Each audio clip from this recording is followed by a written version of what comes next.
Nowcast જાહેર કર્યું છે। હવામાન વિભાગના મતે કેટલાક જિલ્લામાં ભારે તો કેટલાક જિલ્લાઓમાં મધ્યમ વરસાદ વરસી શકે છે। કેટલાક જિલ્લામાં હળવા વરસાદનું પણ અનુમાન વ્યક્ત કરાયું છે।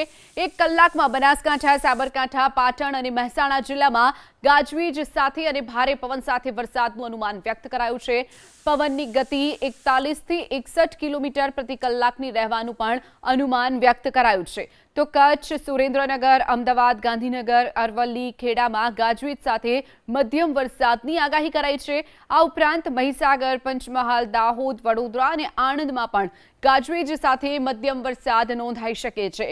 આ તરફ મોરબી, જામનગર, દેવભૂમિ દ્વારકા, પોરબંદર, રાજકોટ, બોટાદ, અમરેલીમાં હળવા વરસાદની આગાહી કરાઈ છે। તો જૂનાગઢ, ભાવનગર, ગીર સોમનાથ, દીવ, ભરૂચ, છોટાઉદેપુર, નર્મદા અને સુરતમાં પણ હળવો વરસાદ વરસી શકે છે।